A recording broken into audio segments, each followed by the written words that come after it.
Hey guys, welcome back to another video on my channel. Today we're back with another mod update, and this one a lot of people have wanted for a very long time. We have finally updated Trails and Tales Plus, but this mod was obviously expanding upon the 1.20 update, and it became very messy, meaning it was very hard to update to newer versions. But I'm doing something different with this. I am releasing a beta version. Now this beta version is for Forge 1.21.1. Based on the feedback of this beta version, that will then determine what we do when we update to 1.21.4 and 1.21.5. Now, the first thing we have done in this beta version, we have basically removed 90% of the features. And the 90% of features we've removed are anything that isn't to do with the 1.20 update. In this mod, we added a end update, we added a load of mobs from mob votes, which made the mod very messy, and we have removed that. Now, I do have plans in the future to make some kind of mod with all the removed features, but that is something that we're going to work on very later on once we know what we're doing with this main mod. Now, all that's left within this mod is this right here and this right here, which is a very big difference. Because this mod is quite old, we're going to recap what is within the mod now, and I'm going to talk a bit about the future of this mod. So, the first thing is dig sites. These can spawn in a lot of biomes with grass, and it's got a little tent right here with some random loot inside, and then some item frames where you can display your pottery shards, and then 2 pots right here that you can recraft.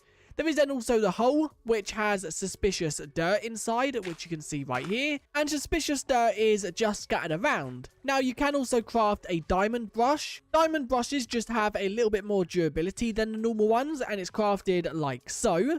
And then obviously with the brush, you can just go up to a piece of dirt and start brushing it for random items.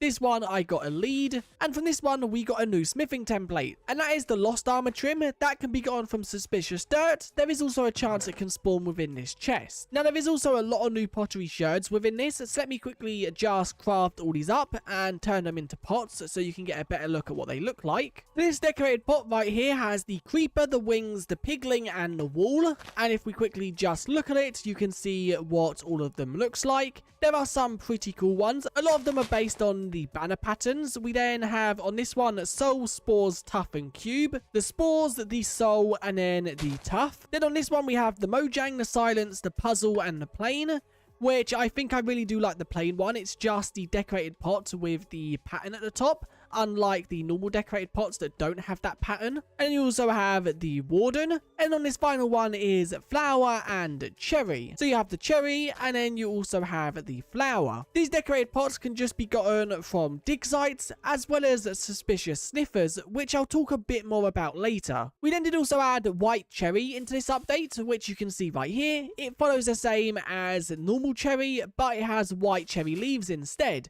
and it does also let off a white particle. These should be able to spawn within cherry groves, but they are extremely rare. Now, alongside the torch flower, we did also add the glowing torch flower. This can be gotten from sniffers, and if I just plant this down, you get the seed form, which you can then bone meal into a glowing torch flower, and this does exactly the same as the normal one, but it lets a light level off.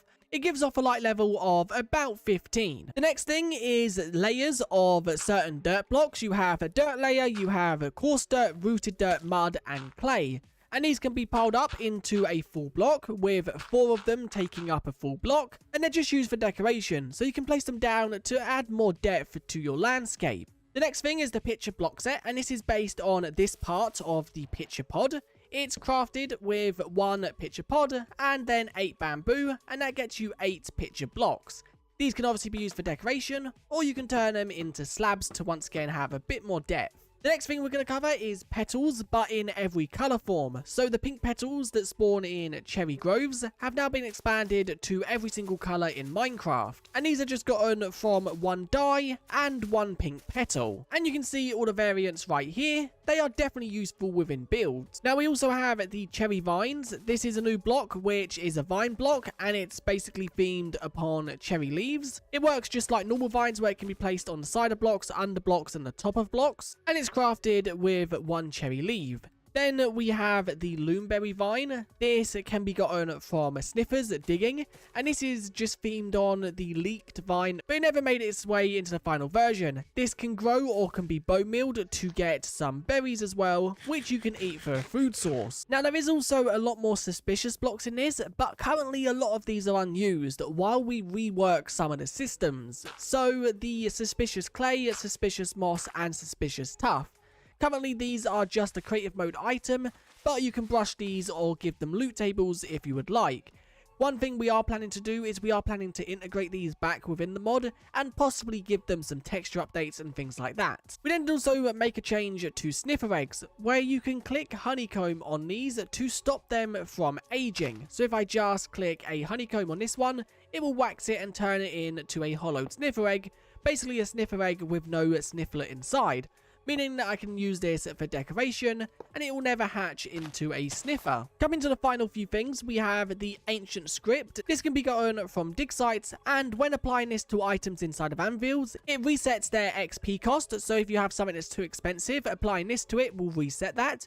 And it also removes any curse enchantments from items. Now let's quickly cover the new smithing templates within this update. First one we have is shaft, and this one is found within mine shafts, and it basically just retextures the whole armor to be the material color. We then have the lost one, which just gives the armor an outline of the material color, and this is found within dig sites. We then have the cold, which is found within igloos, and this just adds like snowflakes onto the armor. We then have rune, which is found within ruined portals, and this adds like portal runes all over the armor. And then finally we have golem, which is found within villages, and this adds the iron golem's vines to the armor. And then the final thing that we have left within the mod is the suspicious sniffer, and that is just because we don't really know what we're going to do with this. We like the concept, but it definitely does need some improvements. So if you have any ideas, then do leave them in the comments.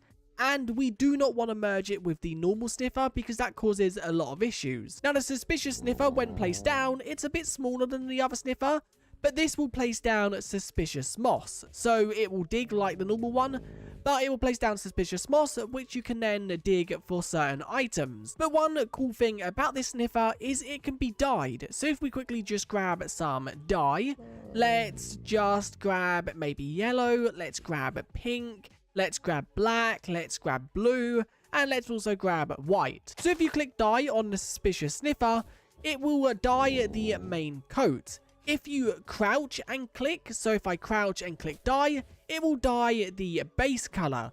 So you can basically customize this sniffer however you like. If I wanted to make this so it was purple instead, I can do that. I can make it orange. I can then crouch to make the bottom black. It's such a cool feature, and it's a shame this wasn't added to the normal sniffer. But a cuter mob that you can customize with the theme of your build and things like that is definitely cool. The function just seems a bit bland and boring, but I'm sure some people may have ideas on how we can make this better, and that is why we are releasing this version within beta, so you guys can let us know what you guys think of removing all the features we have, as well as the features we have left and ways to improve them. But anyway, I think that is where I'm going to end this video. Once again, if you have any suggestions or feedback for the 1.21.4 version and the 1.21.5 version, do let us know. But this mod is mainly expanding upon the 1.20 update, so we don't want to add anything that goes outside of that theme. Once again, it is really good to see that we have finally got this mod updated, and it also is a lot cleaner than what it was. I will have a video on screen showing every single item that was in the mod before we done this revamp, and I think it was a good thing that we decided to cut down.